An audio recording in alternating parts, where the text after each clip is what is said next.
Welcome back to Area DMG. I'm your host, Philip, the Mile High Mouth, and today, I'm playing Atari 50 on the Nintendo Switch 2. Like I said I would. Yes. I mean, sadly, there's no, updates that I know of for this. Which is a shame, because I kind of feel like this would be great if it did. I mean, you'll probably have slightly faster loading times, but there's not really many.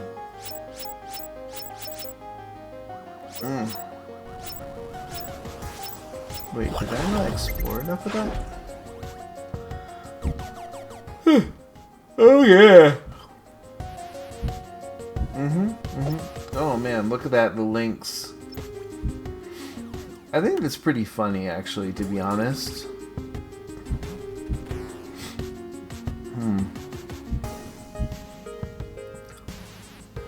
The Lynx was bigger, fatter, and had all the better graphics.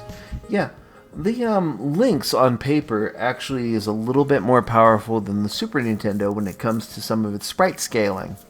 But in everything else, sound, amount of colors on screen, etc., it gets completely smoked.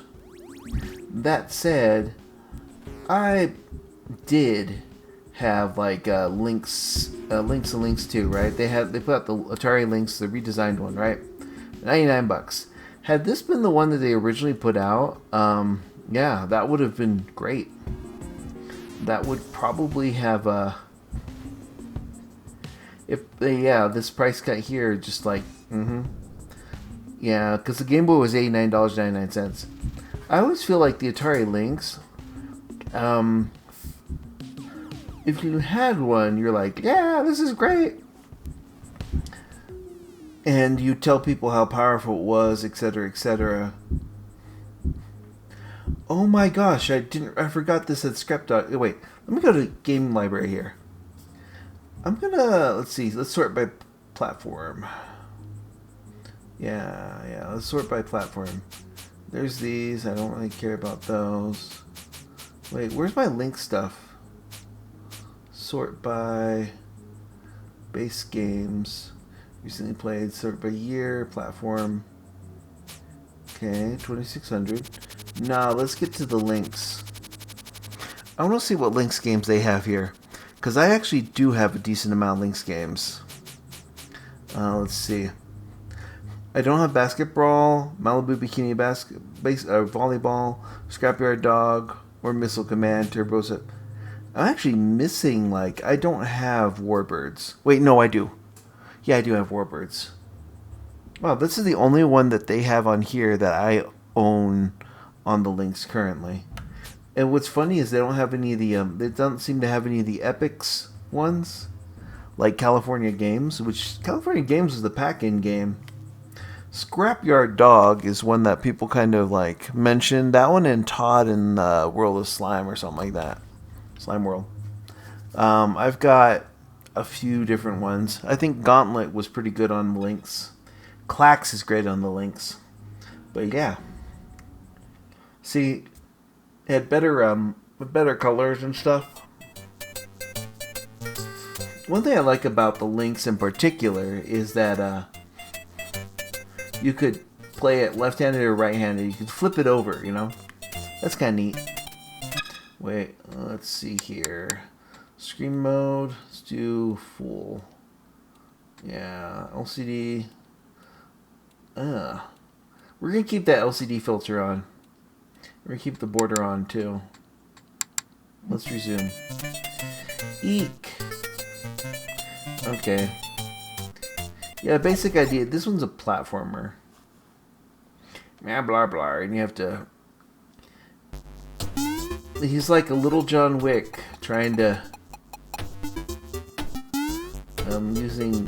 gosh knows what. Trying to... go through this junkyard and, oh.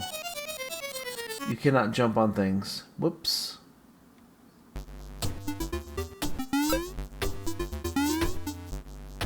I guess those are,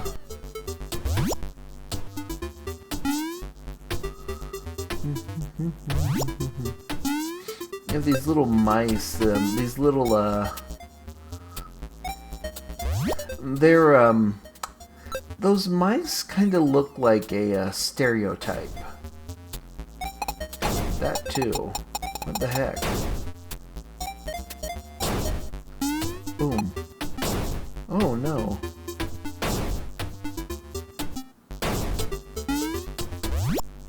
Got him. He took about a couple hits. Yeah, we're gonna avoid that.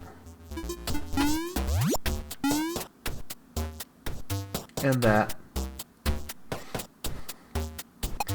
Yeah, the thing with the Atari Lynx that I always thought was kind of interesting was that there are games like this and Kung Fu and stuff, and there are people that would try and convince you about how the Lynx was so much more powerful than the Super Nintendo and the Game Gear.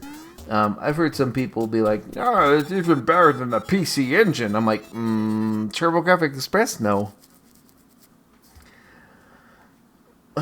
Like, I'm kind of glad though that this game is on here.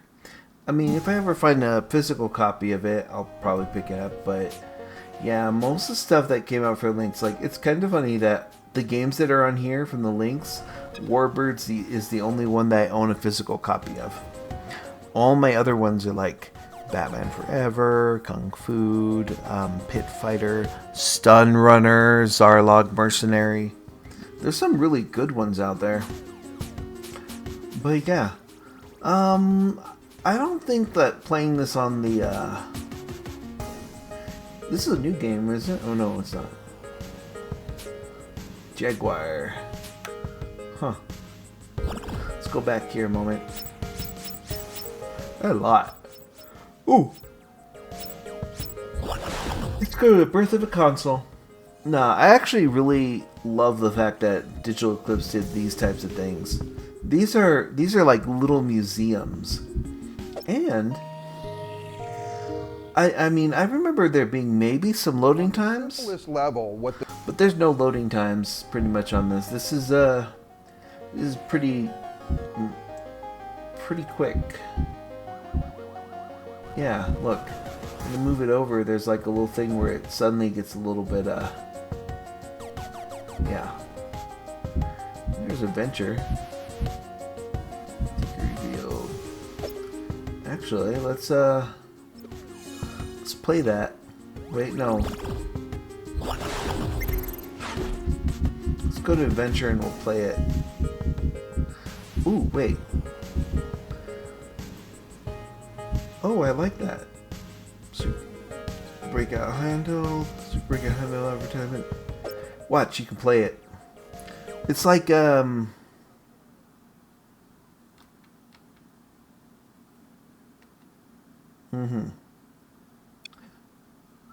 Okay.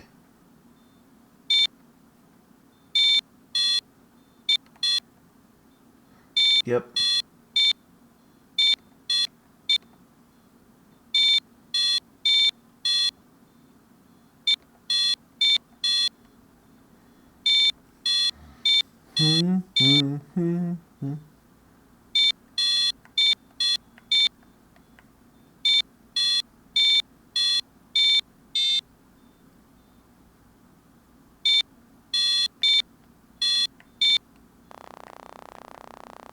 Oh, I messed up.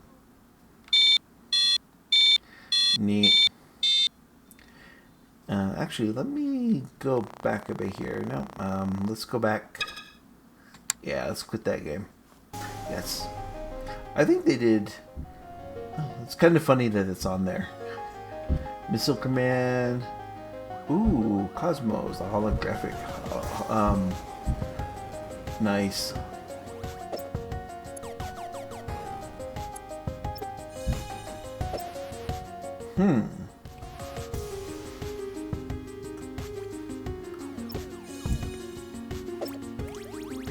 That's pretty good. Kind of want one of those. Like, to see one. I don't need to own one. I just think it's kind of neat. I just think it's neat. America, the Giant Arcade. Asteroids Deluxe. Ooh, look, there's the marquee art. That's beautiful. Beautiful, beautiful, beautiful. Warlord, Centipede, Tempest, Maze Invaders, Space Duel, Gravatar, Millipede, Liberator, Quantum, Aka R.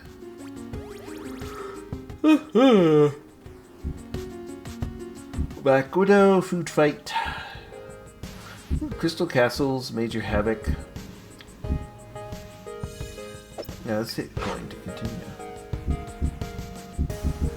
But nah, this is a bit of a museum piece. I've always thought that Atari 50 is kind of a little bit like...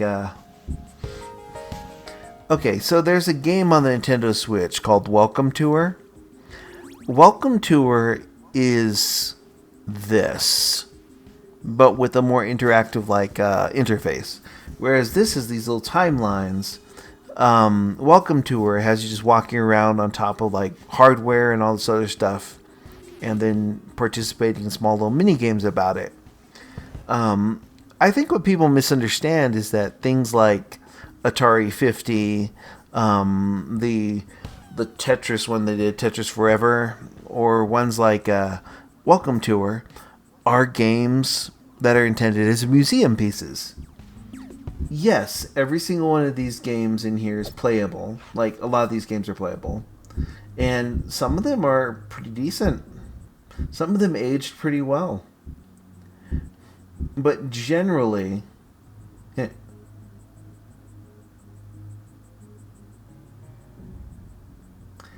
Ouch.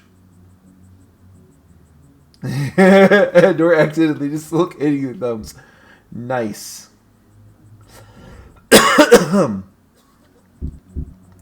Centipede, Atari, Quadrun. Ooh, yeah, the Crash. Ooh, Meyer 2049. That's a good one. Saboteur is good. There's some nice ones. There's Millipede. Like, this has some neat stuff in it.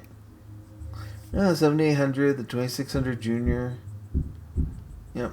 No one told consumers that there had been a crash. No one went to their houses and said, hey, you don't like video games anymore. Yeah. I feel like a lot of news organizations would like to do that now. But yeah.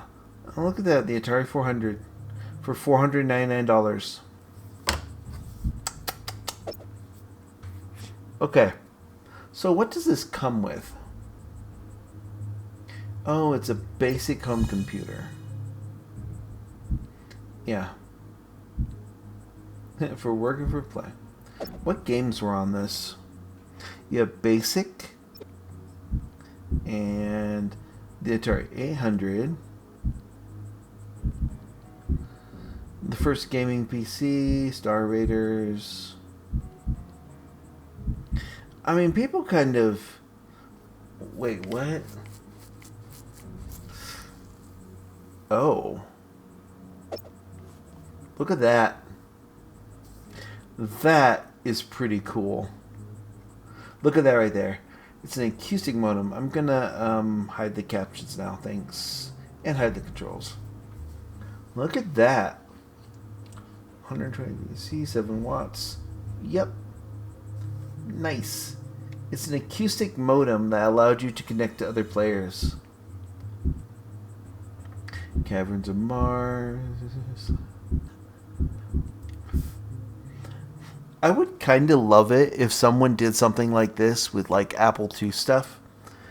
Mainly because I want to play Sticky Bear Bop again. Or Number Munchers. Yeah.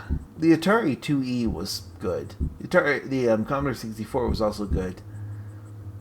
Well, not Atari, I mean the Apple 2E. Atari ST. Ooh. Atari XE. Look at that Light Zapper game on there. That's nice. Yeah, we're essentially seeing it appeared. Oh. Uh-huh. Atari PC. Let's take a look at these specs real quick. Here's the 8088. It's a 640K, 2 times 5.25 or 5 1/4 floppy disk drives. EGA. PCM 124 EGA mono monitor. Only $600. Yes. Look at some of these. Look at their specs. Look at their delicious specs. There's a PC5. It's an 8386 with 16 megahertz and 20 is it megahertz or millihertz? Something like that. A socket for an 800387 coprocessor. 64 kilobytes. Kbytes of cache memory, man. How many teraflops is this? None. But hey, man, you can get it for. Wait, that's in francs. Francs? Yeah, I think those are francs. Is the F1 like that's not pounds, francs? Let's see real quick. Is that francs? Yeah, I think it is. Like how much is that in US stuff? Like let's take a look at that real quick. Let's take a look at like what francs francs to USD. Are those pounds or francs? No, we had French francs. Like, wait, what is a GBP symbol?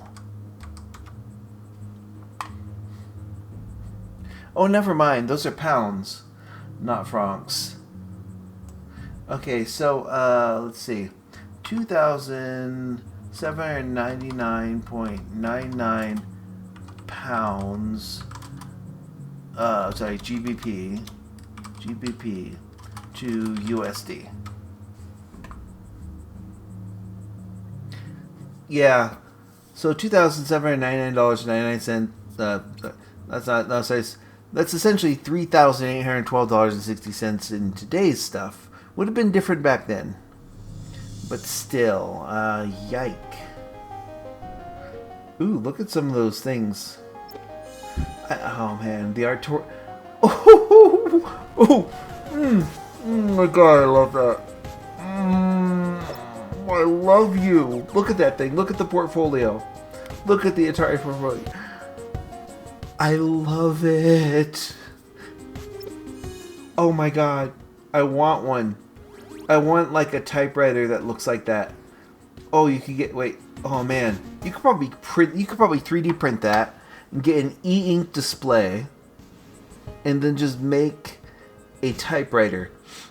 Then like that bottom part there, we'd take all of those and put in, I'd go with red switches because I don't really like brown or the other types of switches. I like the red ones. I like how stuff sounds when it's clicky. But yeah. Ooh, the Atari Falcon. You attach it to a balloon. Into the 90s. Yeah. Oh no. They're like, we're going to do video games. Let's go back to, let's do at least one more game system. And there's the Atari Lynx again, you know, we had the 7800. Some of these games came out. I mean, you have to note that, like, back in 1991, you have these games up, like, that look like this,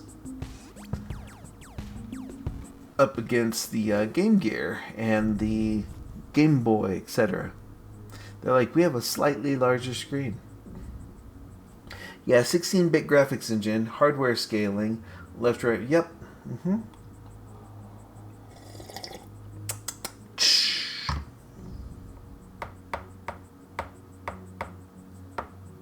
Yep, that's when I off the old price. Come on, join the Lynx revolution today. Over 4,000 colors, only 16 can be displayed at one time. Ooh. It's something like that. It was like, ugh. Yeah. Thing about it though is that the Lynx is actually super hardy, whereas like the Game Gear, a lot of those have had issues with capacitors.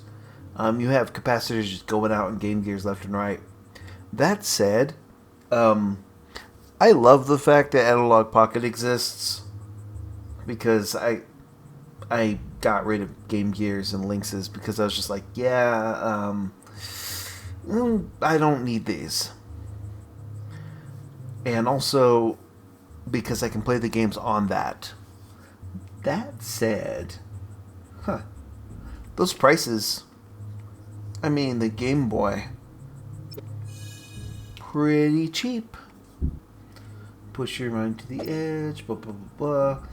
Ouch. Oh, wait, I think they're advertising that Nosferatu game. Or Dracula. Yep. Enter the Jaguar. Look at that controller.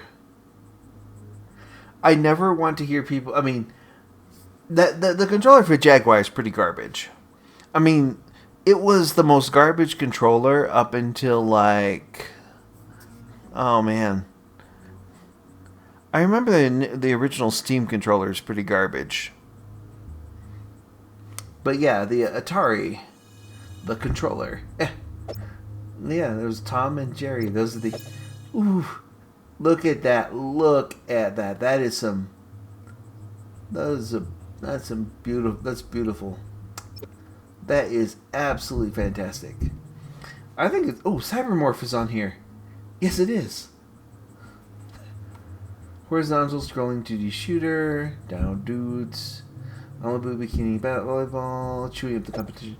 Oh wait, the Jaguar. Heh. Lynx, I think. But Game Gear Lynx 4000 Game 2. Lynx has a 60. Game Gear has an 8. Lynx is molded. Blah blah blah. I think it's funny how they made a big deal about the hand grips, and those are a failure point because they get like rubber tends to harden over age. Yeah. Lynx allows up to 8 players. Game Boy allows up to 4. Unless you're playing Faceball 2000, in which you can do up to 16. Yep. Lynx is right or left hand play. You can flip it over. Yeah. The thing about it is, that's just over engineering at that point. Some of this stuff here doesn't matter. Oh, a 3.5 screen, that's fine, that's good. But they don't talk about his battery life or any of the other issues. But you know what? That's just the way it was. Back then, you had a lot of companies just trying to do their best. Yeah, in early 1995, Atari officially dropped the sticker price of Jaguar from $249 to $159.99. It removed Cybermorph and, yeah. Oh no. Let's see. Syndicate's not bad. Tempest 2000, not bad. Rayman is okay on that, yeah.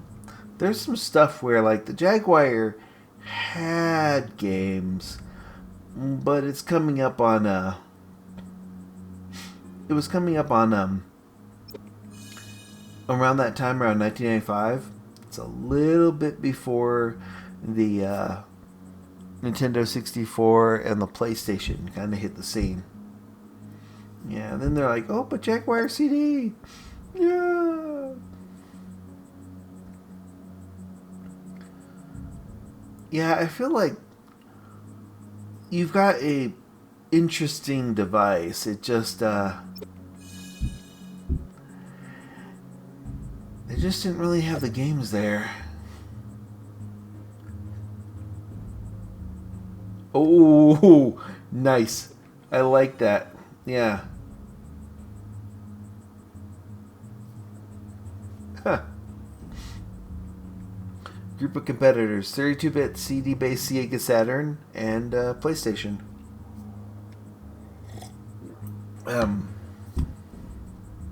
Ooh, a Pro Controller. Yike.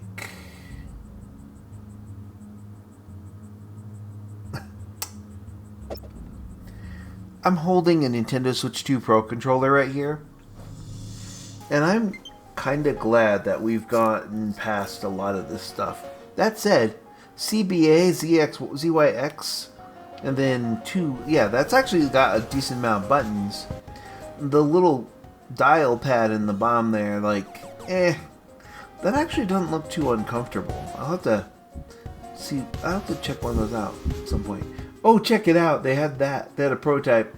Although, yeah, it was never released. Look at that. That looks like one of those Sony Scuba Visions. Atari cards. I love it. Poor thing. Hasbro acquired all their assets and then they put them into these things. There's the VCS. 2600. You know what? That said, Homebrew. Yay! I love that for the Atari. I love the fact that even though there were 70 Lynx games that were released, there's a whole bunch more now because people went and made stuff for it. I feel like the Homebrew community, they're great people. I've never been a fan of piracy. I feel that you should try and support the people who make your games and stuff. I've always thought that piracy's bad. The homebrew scene, though, I feel like there's a lot of things that come from that where that's ultimately a positive. And that's why I think it's a good idea for people to do this. Yeah, I mean, a lot of people just want to play older games and stuff, and they want to play them for free. And that's piracy. No. I mean, if somebody owns the rights to it and they make it available in a way that you can pay, please do. Kind of pay what you think something is worth. And please treat stuff like it's worth it. Like homebrew stuff here. A lot of the stuff is free, but many of them have a thing where you can give them a tip or something.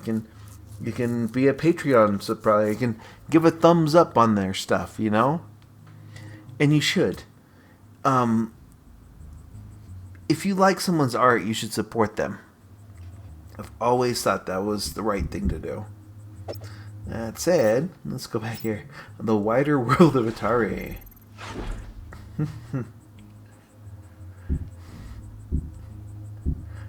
I do like the Vector Man. I do like this stuff. Wait. Who was that over here? What do we got here? Okay, so they're talking about Vector. Let's see, visions, etc. Sears is everything. Oh man, look at this artwork. Look at the artwork on these. These, the artwork is beautiful. But it's also misleading because you can look at the box arts for these. Let's go grab one of these where they have one right here's the box. That's not it. Which one I'm looking for? I'm looking for one of those where we have the box art. Here we go. Yeah, you have one screenshot, if that. Right? This game program contains additional versions for young children. Nice. Why does it have a DC Comics thing on it? Oh, I love this. I love this for that. But yeah, you look at that cover on there, right? That looks exciting. That's amazing. Game looks like this. I mean, it's not a bad game, but I could imagine that, that was a thing. That was a thing that people unreasonably thought, Back then, there were people who were disappointed that a lot of these games you had these interesting cover art, and then you have games that look like this. This is realistic sound effects. Colorful, arcade quality game. Yeah, you had that. And I think that there was just a... It felt like there was a... Whoops. It felt like there was a little bit of disappointment that came about with like the Atari and stuff. That said, I like Atari. I like their games for the most part. Like, I like Atari. I like their engineers. I like their stuff there. I like that it's still available in some way, especially in stuff like this. I mean, there's some good things here. Wait, let me go to Breakout. Breakout's good. Super Breakout. I mean, it is what it is. I wonder if you can use, like, wait. Yeah, we're doing 1. Boop.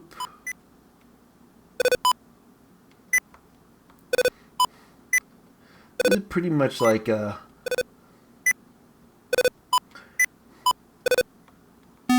Oops. Actually, you know what? Hit controls, etc. Oh my gosh. It occurred to me that this is really where I want like mouse controls and stuff for the Switch 2 on here. I mean, yeah, this loads a lot quicker. This seems very snappy. Everything works, but I'd like to be able to, I don't know, use mouse controls in this game. I know that the that like Digital Eclipse and companies like that are paying attention to feedback from people, and you know what, guys? I want to see you do an update for Atari 50 that just makes it Nintendo Switch 2 edition. Yeah, you could add mouse control, you could add the better tilting and stuff. Yeah, and then you could also add, I don't know, like a couple more things, a couple more games. Yeah.